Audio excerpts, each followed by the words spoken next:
Essa é uma mensagem bíblica produzida pela Igreja MSPN Oeiras ao Corpo de Cristo. Meus irmãos, paz do Senhor a vocês. Vamos à Bíblia, abra sua Bíblia, aproveita que você está em pé e vamos ler 1 Pedro, capítulo 2.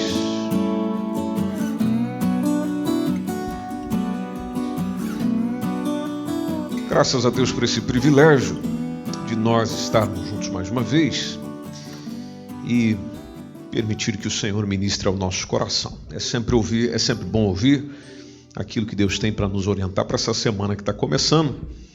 Os desafios já começaram, na verdade, que hoje é o primeiro dia da semana. Tem gente que ainda pensa que o primeiro dia da semana é segunda-feira. Não, senhor, não, senhora. O primeiro dia da semana é domingo. Então é por isso que é um dia que nós nos colocamos durante mais tempo diante do Senhor, porque o Senhor tem sempre o primeiro lugar na nossa vida. Amém? Débora, que honra para nós ter você aqui de volta, né? Que bênção. A Celina também decidiu vir aí novamente, né? Ver como está todo mundo, como é que está essa gente aí, como é que está esse povo. Dessa vez veio acompanhada a pequena Maria Eduarda. Fantástico. E também o Mateus, que já subiu, né? Já subiu, né? Maravilha. Que bom estarmos juntos mais uma vez. E ali junto com a Rosa está a Cleo. Bem-vinda, Cleo.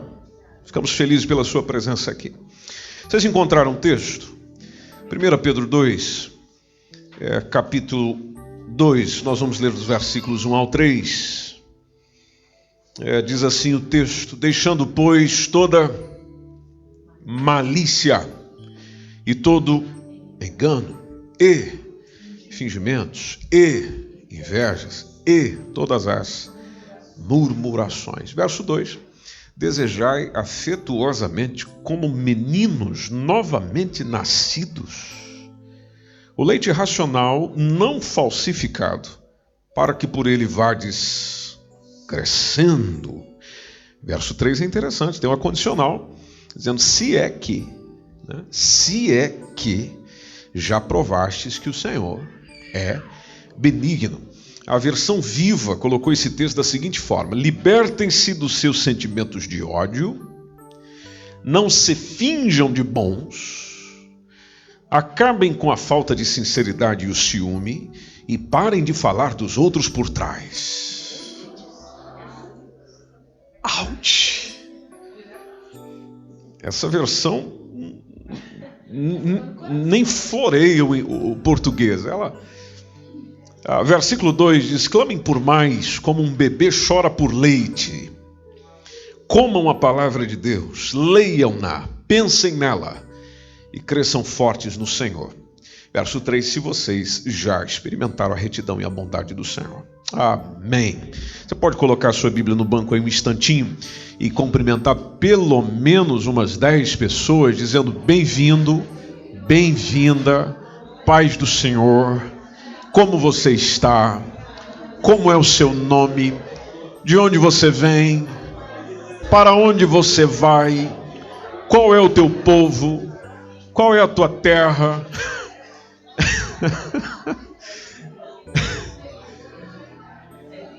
Você é daqui, você não é daqui, mora quanto tempo aqui, quanto tempo eu não lhe via. Enfim, tem tanta coisa para perguntar que a gente nem pergunta tudo.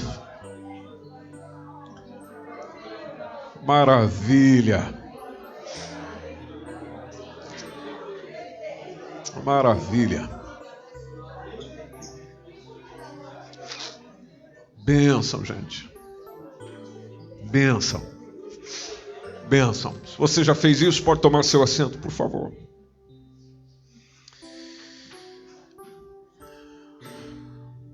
Meus irmãos, hoje anda difícil achar pessoas sinceras e dinâmicas. Pessoa sincera, a sinceridade tem a ver com aquela virtude a qual a pessoa, em palavras e atos, ela se conduz na vida sem a intenção de enganar.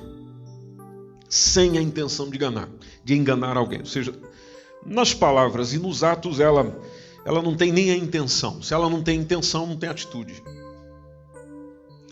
até porque toda intenção, aliás, toda ação é fundamentada numa intenção. Como ela não tem intenção de enganar, então engano não haverá. E você sabe que isso está se tornando raridade. E também tem uma coisa que está ficando bem desafiante encontrar por aí, são pessoas que vivam com dinamismo. Ou seja, elas têm um desejo e estão sempre prontas para desafios. Tem uma energia, um movimento para enfrentar, às vezes, adversidades ou dificuldades que as desafiam. A gente está numa época de fugir de desafio. Nós estamos querendo ficar cada vez mais tranquilos, mais sossegadinhos, seguros, sem muito incômodo. Não são todos, é a maioria. Eu leio esse texto convosco porque ele foi escrito por um homem que é proeminente nos evangelhos, e precisamente nos 12 primeiros capítulos do livro de Atos dos Apóstolos, inclusive bem aí onde você está, tem essa importante epístola, que na verdade são duas epístolas que ele escreveu. Foi o primeiro homem para pregar o evangelho, ou a pregar o evangelho aos gentios. Nós estamos a falar de Pedro. Pedro é sem dúvida um dos principais personagens do Novo Testamento. Os evangelhos, o livro dos Atos dos Apóstolos, como disse, vão fazendo essa biografia de Pedro com uma admirável riqueza de detalhes. Aí neles a gente vai vendo o texto apresentando um homem, ou seja, o apóstolo Pedro, como um homem impulsivo, que talvez é a forma que você também é, ou está em você aquela característica de agir sem pensar, de uma forma arrebatada, você simplesmente faz, há tanto dinamismo em você que não ficas ali a pensar muito naquilo, és mais da ação, impulsão, e assim era Pedro. Só que o Pedro tem essas características também que se tornam raridade nos nossos dias, que é a sinceridade e o dinamismo. Então nós temos o escritor desse texto, desse mesmo texto que a gente leu, que nos evangelhos é apresentado com essa impulsividade constante. Jesus acompanhou isso muito proximamente, mas ao mesmo tempo existe nele uma sinceridade e um dinamismo que é maravilhoso. O Simão Pedro, como nós conhecemos nos evangelhos, juntamente com seu irmão André, eles eram pescadores e companheiros, inclusive, de outros dois irmãos, que também eram pescadores, que é o João e o Tiago, também chamados no evangelho de filhos de Zebedeu. E o Pedro era de Betsaida. Betsaida era uma aldeia que ficava ao norte do mar da Galileia, porém ele estabeleceu a sua residência em Cafarnaum, conforme a gente vai descobrindo sobre ele dentro dos evangelhos, que ficava mais para o lado noroeste do lago, residindo com a sua esposa, residindo com a sua sogra, porque os evangelhos, precisamente Marcos, logo no capítulo 1, nos dá a entender, versículo 29, de que a sogra vivia com ele, o André, seu irmão, também morava com ele, é o que nos dá a entender. E interessante que após o encontro com Jesus que o Pedro teve, ele retorna imediatamente para a pesca. Então era um pescador que teve um encontro com Jesus e foi pescar depois. E os evangelhos contam de um certo dia que Simão e os seus companheiros, isso nós encontramos lá em Lucas capítulo 5, logo ali nos primeiros versículos, o Simão e os seus companheiros passaram uma noite inteira pescando e nada apanharam. Vocês já leram esse texto? Aí aquela longa e mal sucedida noite de serviço, aquela vigília, fez com que eles retornassem, melhor dizendo, à praia mais cedo, conforme diz o versículo 5. Aí eles chegam, deparam-se com Jesus, que estava ensinando a multidão, isso já pela manhã. O mestre, vendo 2 barcos, conforme vai dizendo o texto, à beira do lago, entra no que pertencia a Simão, pede a Simão que afaste o barco um pouco mais da praia, senta-se, de lá ele continua os seus ensinamentos, conforme diz o versículo 3. Aí quando ele acaba de falar, ele ordena a Simão que lance a rede em águas mais profundas. Aí esse pescador da Galiléia relutou. Ele relutou dizendo: olha, nós pescamos, trabalhamos a noite inteira, isso não deu em nada. Mas pela tua palavra a gente vai fazer isso. Então, confia na palavra do Senhor, por confiar na palavra do Senhor vai fazê-lo. Aí o versículo 6 até afirma que naquele dia especial eles pescaram uma grande quantidade de peixes e rompia-se-lhes a rede. Veja, não querendo obedecer, mas obedeceu, obedecendo, viu que ele não tinha visto a noite inteira. O Simão ficou tão espantado com aquele milagre que imediatamente, diz o verso 8 e 9, ele se prostra aos pés de Cristo, confessa-lhe os pecados. Ele começa dizendo, como você pode perceber na sua Bíblia: Senhor, ausenta-te de mim, porque eu sou um homem pecador. Verso 9 nos diz: pois que o espanto se apoderara dele e de todos os que com ele estavam por causa da pesca que haviam feito. Aí o mestre divino assevera a Pedro, como está no versículo 10, dizendo: não temas. De agora em diante serás pescador de homens. Você vai ser pescador de homens. Você vai pescar gente. Aí Jesus muda o nome de Simão. O Simão, que é uma abreviatura de Simeão, que é um dos 12 filhos de Jacó. Inclusive esse patriarca não ficou conhecido exatamente pelo significado do seu nome, que tem a ver com formoso, mas pelo comportamento impulsivo que ele tinha. Prova disso está em Gênesis capítulo 49, entre o versículo 5 e 7. E em Betânia, conforme João 1 e 42, é quando Jesus muda o nome de Simão para Pedro, no grego, ou Cefas, no aramaico. Às vezes, nós lendo o Evangelho, encontramos Cefas. O versículo 42 de João 1 diz exatamente isso. Levou-o a Jesus, olhando Jesus para ele, disse: tu és Simão, filho de Jonas, tu serás chamado Cefas, que quer dizer Pedro. Então, a partir daí, houve uma profunda renovação do caráter, do temperamento, como aconteceu com Jacó lá em Gênesis 32 também. Então, Simão, que antes era impulsível, que antes era um indivíduo volúvel, tornara-se Pedro.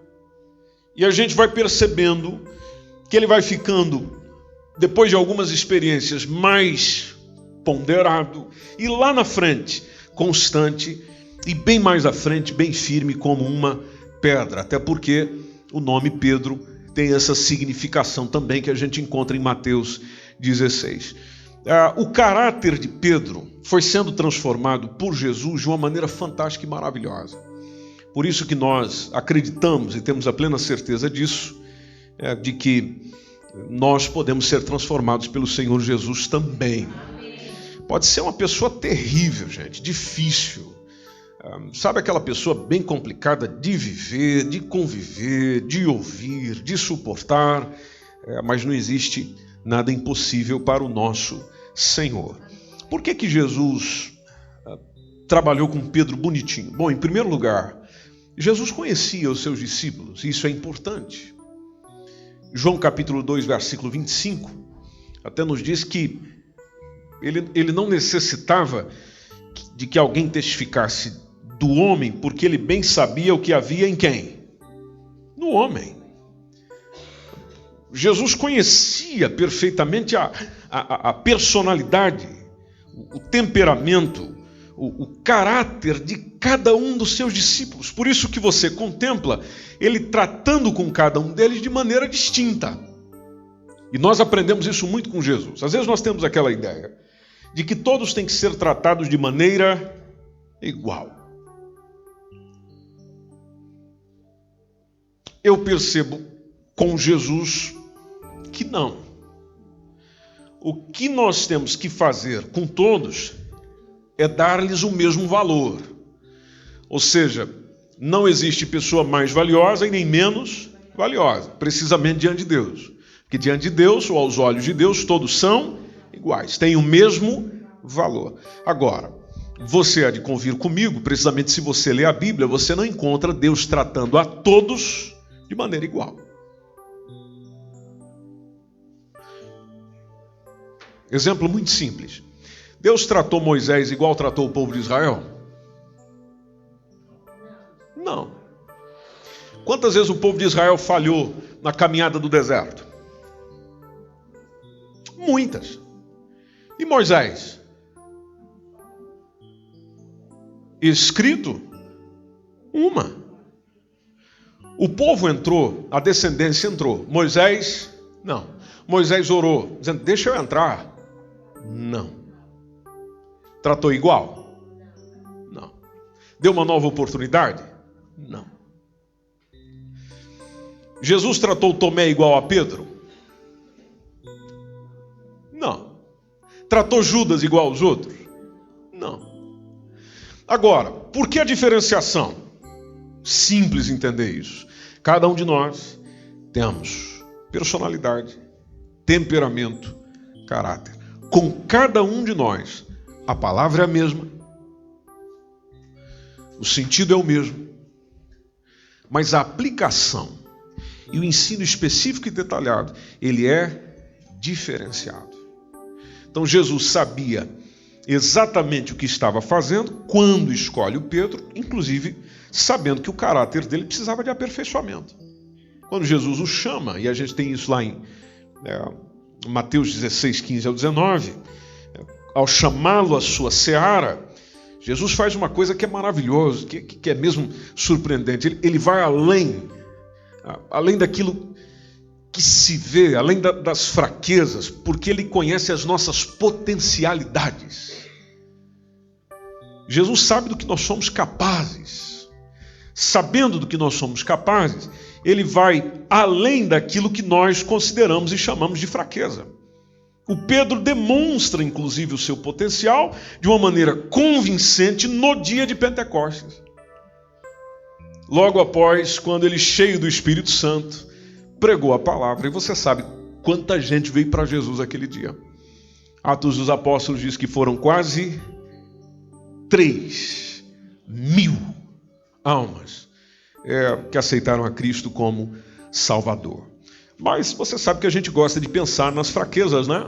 E aí, quando fala de Pedro, a gente já lembra, muito bom, muito bonito, muito legal. Mas negou Jesus 3 vezes. A gente não é assim? Negou Jesus 3 vezes. E é verdade, você tem toda a razão. Mateus 26, 58, quando diz que Pedro foi à casa de Caifás, a fim de acompanhar lá o desdobramento da prisão de Jesus. E aí ele, sentado ao pátio, já foi prontamente reconhecido por uma criada que ali estava. Pedro, porém, negou a Jesus. Isso se repetira por mais de 2 vezes, ou como nós conhecemos no texto, por 3 vezes. Mas aí o galo cantou, né? Exatamente como Jesus falou, o galo cantou arrependido. Olha lá. No nosso caso, o galo canta uma vez, canta 2 vezes, canta 3, o galo até faz uma canção inteira e a gente não se arrepende. E a gente não chora. O galinheiro monta um coral e a gente não chora. O que é interessante no Pedro, Davi também é outro exemplo, é esse. Deus falava com eles, ou eles lembravam da palavra do Senhor. Efeito imediato. Choro. Arrependimento pelo que fiz. Esse mesmo Pedro, como diz em 1 Pedro 3, 10 a 12, se você tiver com a sua Bíblia aberta aí, desde o texto inicial, fica rápido para você ver. Se a gente olhar o capítulo 3, entre o verso 10 a 12, ele até nos dá um conselho maravilhoso. Quem pode ler esse texto, por favor? Versículos 10 ao 12. Porque quem quer amar a vida e ver os dias bons, refreia sua língua do mal e os seus lábios não falem engano. Você ama a vida? Você quer amá-la? Bom, então comece cuidando de quem? da língua. Refreia sua língua do mal. E os seus lábios não falem engano. Verso 11. Aparte-se do mal e faça o bem. Busca a paz e siga. 12. Que os olhos do Senhor estão sobre os justos e os seus ouvidos atentos às suas orações. Mas o rosto do Senhor é contra os que fazem os males. É o mesmo que um dia, por meio da sua boca, negou o Senhor. Aprendido a lição, chega e nos ensina o oposto agora. Dê prova do amor à vida, mediante o que você diz, mediante o que você fala. Faz o seguinte, já para você não ficar falando mal e engano, aparte-se do mal. Vai para longe dele. Faz o bem. Alguém já colocou uma coisa bem óbvia, dizendo, como é que eu deixo o mal? Como é que eu não pratico o mal? Fazendo o oposto. Praticando o bem. A Bíblia deixa isso muito bem claro.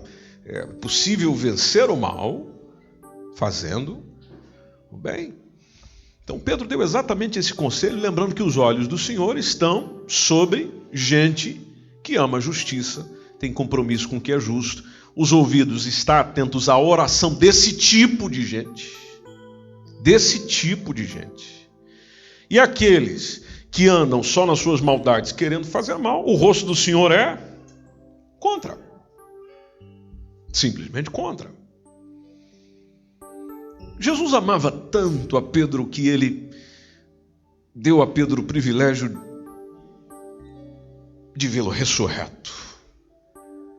Quando a gente lê Lucas capítulo 24, versículo 34, o texto nos diz, até a expressão lá, ressuscitou verdadeiramente. E até o texto diz, o Senhor já apareceu a Simão. A Simão. 1 Coríntios 15, 5, quando o apóstolo Paulo está falando sobre a ressurreição de Jesus, as testemunhas dessa ressurreição, ele falou o nome de Cefas. Quando lá no texto está, e foi visto por Cefas, e depois pelos 12. Veja, 1 Pedro, depois os 12. Noutra ocasião, Jesus inclusive deixou uma mensagem para que ele reunisse os outros discípulos lá na Galileia. A gente encontra essa mensagem lá em Marcos 16, entre o versículo 5 e o versículo 7, quando, entrando no sepulcro, viram um jovem assentado à direita, vestido de uma roupa comprida, branca. Ficaram espantadas as mulheres, mas esse jovem disse a elas, não vos assusteis, buscais a Jesus o Nazareno, que foi crucificado. Já ressuscitou, não está aqui. Eis aqui o lugar onde o puseram. Mas ide, verso 7, ide dizei aos discípulos e a Pedro. E a Pedro. Mas pera lá, o Pedro é discípulo. Não, é aos discípulos e a Pedro. Que ele vai adiante de vós para a Galileia, e aí reúne o pessoal lá. Ali vocês vão ver como ele vos disse. Se a gente lê Lucas 24, 12, Pedro, quando ficou sabendo da notícia, levanta-se, corre ao sepulcro. Diz o texto, abaixa-se, viu só os lenços ali postos, retirou-se, admirando consigo aquele caso. Aí já na terceira aparição, é quando o mestre pergunta a Pedro por 3 vezes. Esse texto também é muito conhecido, não é? Quando Jesus está ali, o momento com Pedro, quando ele diz, Simão, isso está em João capítulo 21. É bom a gente ler esse texto. João capítulo 21, do versículo 15 a 17, quando o mestre perguntou a Pedro por 3 vezes, Simão, filho de Jonas, amas-me? É complicado alguém chegar para você e fazer esse tipo de pergunta assim, uma atrás da outra, 3 vezes. Parece que está desconfiando da gente, né? Veja o que diz o versículo 15. Depois de terem jantado, disse Jesus a Simão Pedro, Simão, filho de Jonas, amas-me mais do que estes? Ele respondeu, sim, Senhor, tu sabes que te amo. Disse-lhe: apacenta os meus cordeiros. Verso 16 torna a dizer-lhe segunda vez: Simão, filho de Jonas, amas-me? Disse-lhe: sim, Senhor, sim, tu sabes que te amo. Apacenta as minhas ovelhas. Aí está tudo bem tranquilo, o pianista está tocando. Terceira vez: Simão, filho de Jonas. Eu fico imaginando o rosto do Pedro, falando: e aí, tem uma nova pergunta ou não? Não tem. Amas-me? Aí o Simão se entristece. Simão entristeceu-se, porque o Senhor disse isso pela terceira vez: amas-me? E a resposta de Simão está no texto: Senhor, tu sabes tudo. É a mesma coisa de chegar e dizer: por que o Senhor está me perguntando o que o Senhor sabe? Por que essa insistência? Tu sabes tudo, tu sabes que eu te amo. Vai dizer alguma coisa nova? Não, apacenta. Já que você ama, apacenta as minhas ovelhas. Deixa eu pensar algo rapidinho com vocês aqui. Observe a ênfase que Jesus coloca sobre ministrar aos outros. Porque ele diz a Pedro: pastorei as minhas ovelhas. Jesus disse, cada vez que Pedro afirmou seu amor por ele, ele disse: se você realmente me ama, isso não está no texto, mas se percebe claramente nas entrelinhas, se você realmente me ama, cuidará daqueles que me pertencem. Observe que em nenhuma vez Jesus pergunta se Pedro amava as ovelhas. A pergunta a motivação fundamental que ele chama em Pedro é: você me ama. Logo ele está mostrando para nós, e nós precisamos entender isso até para viver uma vida cristã com qualidade, de que a motivação fundamental para aquilo que eu faço, ou para o ministério que nós exercemos no reino de Deus, deve ser o amor por Jesus. E o amor por Jesus é que me dá disposição para agir. Amém? Então, quando a gente está perdendo a disposição para a ação, já está mostrando que eu ando perdendo o que é fundamental. Logo, eu preciso lembrar daquele convite à igreja do Apocalipse. É preciso voltar primeiro amor. Então, Senhor, eu não estou muito afim de fazer. Bom, aí vem a pergunta: você me ama? Porque foi aí que Jesus caminhou com Pedro. Você me ama? Amo. Então faça isso. Não é diga-me palavras que você me ama. Não é cante por 2 horas a mesma frase dizendo que você me ama. Não, é faça alguma coisa. Por isso que amor no Evangelho não é centrado em sentimento, tem a ver com ação. Quem ama, se doa. Quem ama, faz. Quem ama, serve. Quem ama, realiza. Quem ama, cumpre. Quem ama, tem prazer no que faz. E essa mensagem que nós podemos entender aqui também do texto lembra da negação, né? O pessoal gosta de fazer essa comparação. Ele negou por quantas vezes? 3 vezes. Jesus perguntou sobre se havia amor por ele 3 vezes. Aí o pessoal faz a associação, tá vendo? Ele tá caminhando com Pedro ali num processo de cura. E faz sentido. O que Jesus está dizendo para Pedro também é: mesmo que você tenha fracassado, eu ainda posso usá-lo na vida dos outros. Para os outros pode ter havido um fracasso que lhe descredibiliza, mas nas mãos de Jesus, nas mãos do Senhor, é possível ainda desenvolver alguma coisa a Ele, simplesmente baseado no amor que tenho por ele. Então, na última reunião com os discípulos, inclusive caminhando pelos evangelhos, nós vemos até que Jesus nem mais se referiu a Pedro, apenas orientou a todos a dizer: olha, vocês não se ausentem de Jerusalém, esperem lá a promessa do meu Pai. A gente encontra isso logo em Atos capítulo 1, nos primeiros versículos. Aí chega o Pedro lá no Pentecostes, no capítulo 2 de Atos dos Apóstolos, primeiro sermão, 50 dias após a ressurreição de Cristo, ocasião também que foi batizado no Espírito Santo no dia de Pentecostes. Aí o Pedro, que outrora negara o Senhor Jesus diante de diversos serviçais, diante de diversas pessoas, agora está confessando Jesus diante de grandes autoridades. O homem mudou ou não mudou? Mudança total, radical.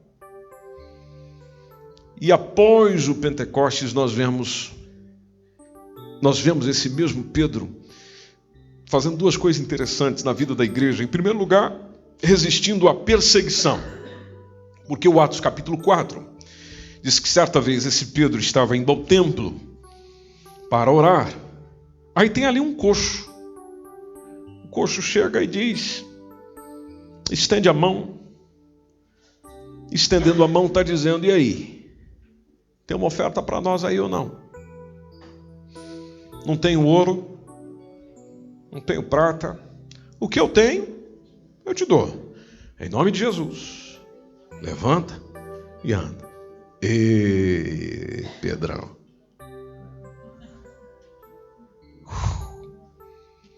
O pessoal olhou do lado e... O que ele disse? Pedro falou isso aí.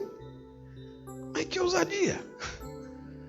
Bom, o Pedro estava tão cheio de Cristo, do Espírito Santo, que o coxo levanta, anda e sai saltando dentro do templo. Eita, coisa boa. Bom, o pessoal veio aplaudir o Pedro. Eu dizer: que coisa maravilhosa. Nós estávamos esperando alguém assim. Não foi. Sobrou perseguição para a cabeça dele.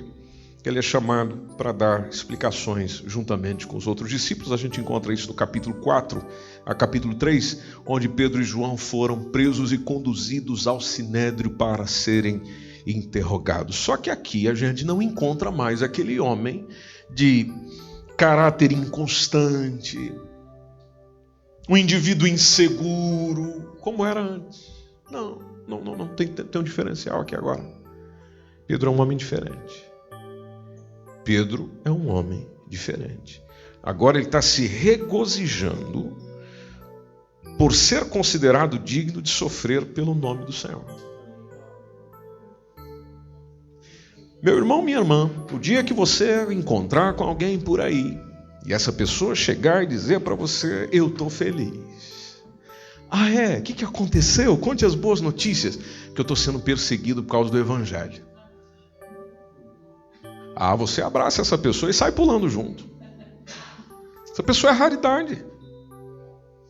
E interessante que quando nós olhamos para o contexto do Evangelho, precisamente em Atos dos Apóstolos, havia uma felicidade de sofrer pelo nome de Jesus, de ser rejeitado pelo nome de Jesus, de apanhar pelo nome de Jesus. Recentemente saiu um vídeo de uma mocinha que estava na escola falando de Jesus, falando do Evangelho, e aí levanta um rapaz que estava na primeira fila e deu um empurrão nela. Eu fiquei a pensar: Senhor, se eu estivesse no lugar da moça, eu iria sorrir e dizer: aleluia, glória ao nome de Jesus. Se nós estivéssemos nessa mesma condição, haveria uma felicidade em nosso coração, ou a gente ia começar a clamar pela Constituição do país que dá a liberdade de pregar o Evangelho? E interessante que o Pedro se adequa muito bem àquilo que diz o Salmo 101:6, quando a palavra do Senhor diz: os meus olhos procurarão os fiéis da terra. Os meus olhos procurarão os fiéis da terra. Porque só suporta sofrimento, dificuldade, aflição quem ama e quem é fiel. Quem ama e é fiel. O Senhor está procurando que tipo de gente? Gente fiel. Está fácil encontrar?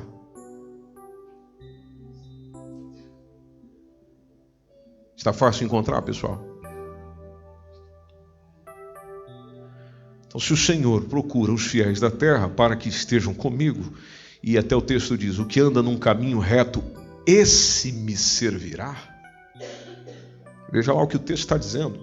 Onde existe retidão, onde existe prontidão nessa mesma obediência, é esse que me serve.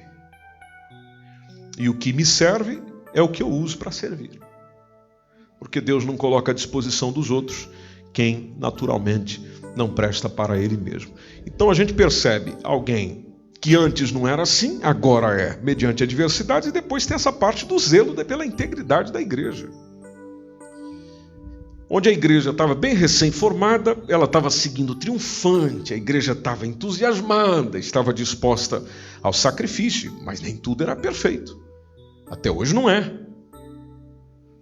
E aí Ananias e Safira, por exemplo, lá no capítulo 5 de Atos dos Apóstolos é que nós encontramos isso, eles venderam voluntariamente uma propriedade que eles tinham a fim de que o dinheiro fosse doado aos apóstolos para que os apóstolos distribuíssem às pessoas para a realização de obras, de uma obra social. Só que em vez de entregarem o valor combinado, diz o texto que eles guardam para si uma parte do dinheiro. Eles mentiram acerca da venda do imóvel. Com quem que eles vão encontrar? Com o pastor Pedro. E encontrar um pastor desse é tenso, né? É tenso. Pedro, pelo Espírito Santo, logo percebeu o que havia acontecido. Era um caso explícito de desonestidade. O apóstolo os repreendeu severamente e sobreveio sobre aquele casal imediata condenação divina. Você vai morrer agora. Pá! No chão. Primeiro Ananias. Depois vem Safira. Safira chega toda alegrinha, tá. Ah, tá aqui, pastor Pedro. Ó, nós fizemos lá, tá. Pá! Por que vocês estão mentindo ao Espírito Santo? Olha, aquele pessoal que está vindo ali acabou de levar o seu marido para o necrotério e já estão vindo te buscar também. Pá. Mas há dias atrás esse homem era assim, essa coragem toda, essa firmeza toda, essa convicção toda de dizer e a coisa acontecer imediatamente. Não era. Não tinha nada a ver com isso.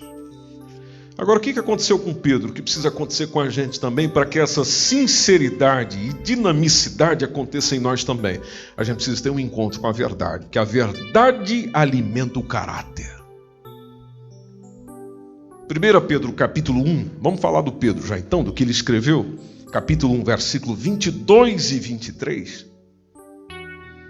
Ele escreveu da seguinte forma: purificando a vossa alma na obediência à verdade. Eu acho interessante essa expressão, porque tem muita gente que pensa que a obediência tem que ser exterior.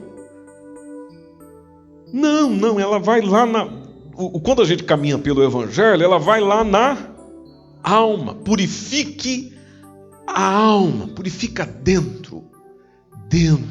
O processo começa lá dentro, purificando a vossa alma na obediência à verdade, para caridade fraternal. Ou seja, tem a ver com aquilo que está ao seu redor também, não fingida. E, gente, é uma pena, mas entre nós evangélicos, parece que a gente está ficando especialista em fingir. Vocês concordam ou discordam? É uma expressão de sentimento que, na verdade, não existe. E aí, na boa camaradagem, às vezes nós, não querendo mostrar a realidade do coração, chega lá com um sorriso onde você não queria sorrir, elogia quem você não queria elogiar, fala bem de quem no coração você está falando mal, e é um fingimento que só. E a gente pega isso de onde? A gente pega isso do Evangelho? Não. Isso aí a gente está aprendendo lá fora, porque lá fora é exatamente assim. A hipocrisia reina por causa das relações sociais. Tem gente que diz, poxa vida, na igreja, parece que as pessoas estão na igreja e estão mais brutas. falam as coisas pesadas de ouvir. Sim, mas nós estamos sendo sinceros. E eu particularmente amo gente sincera. Fico feliz, já disse isso para vocês, fico feliz quando alguém chega e estufa o peito e diz: eu sou sincero, eu falo a verdade. Para mim é verdade acima da verdade, abaixo da verdade, no meio da verdade, misturado com a verdade, recheio de verdade. Eu falo, mas que coisa linda! Por quê? Porque ao mesmo tempo que você está disposto a dizer a verdade, então isso também denota que você está à disposição de ouvir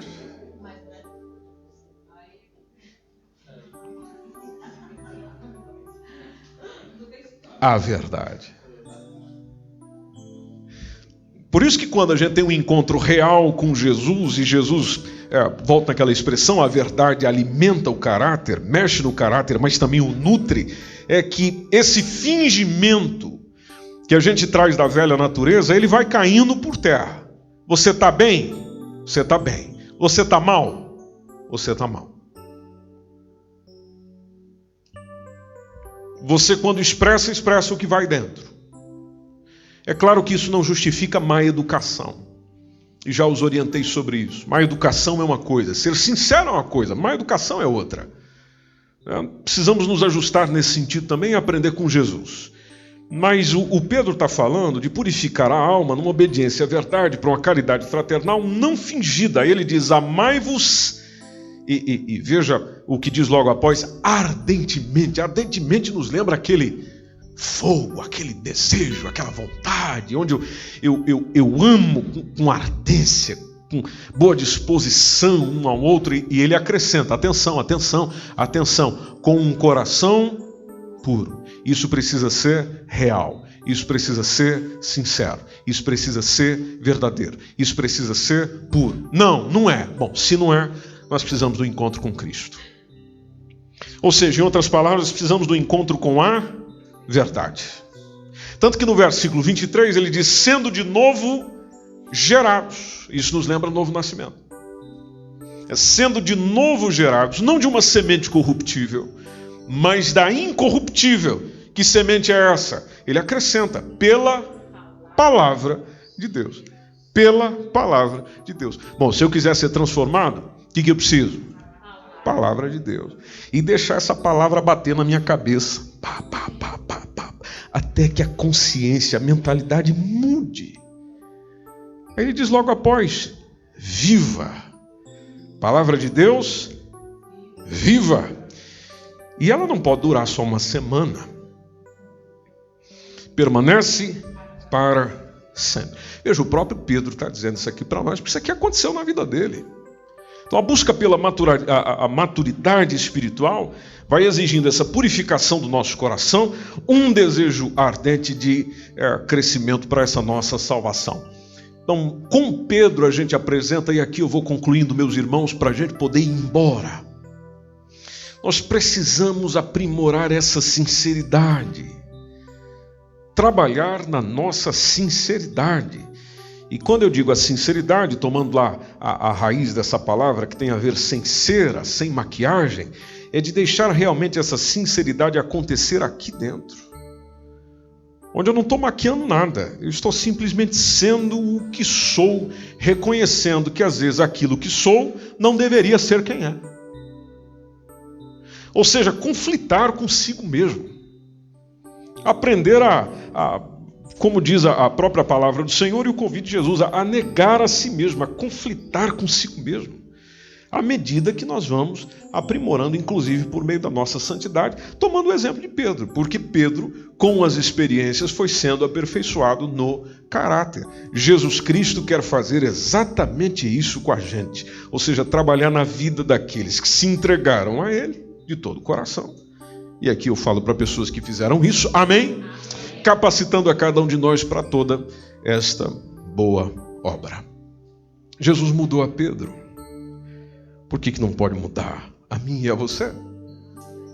Um indivíduo que antes era volúvel, intempestivo, torna-se nesse homem como pedra.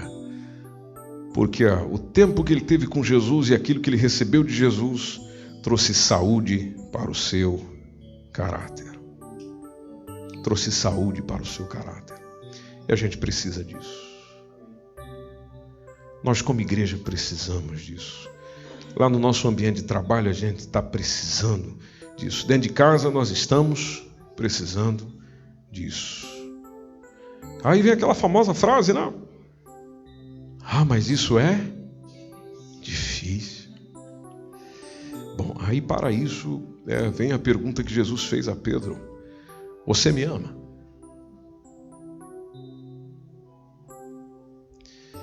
Meu irmão, minha irmã, ou você que ainda não recebeu, às vezes, a Jesus Cristo, eu te faço uma pergunta, mas principalmente você que já recebeu, pensa em uns 5 segundos. Você verdadeiramente ama Jesus?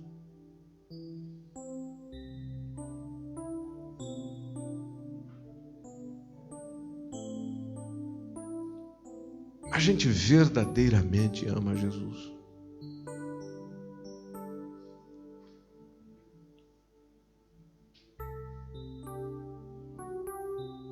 Eu estou provando o meu amor por ele servindo aos outros.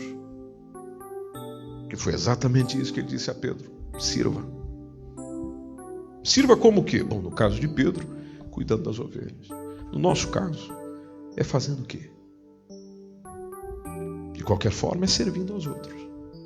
Eu amo a Jesus e demonstro isso servindo aos outros. Eu servir aos outros, ministrando sobre os outros, é para demonstrar o meu amor por Cristo. É dizer a mesma coisa, eu amo tanto que eu estou servindo você. Será que nós não nos prendemos muito por causa dos nossos fracassos? Porque eu e você tivemos fracassos. Ou estamos vivendo momentos dos quais a gente considera como um fracasso. E isso está nos perseguindo. Perseguindo. A visão sobre nós muda.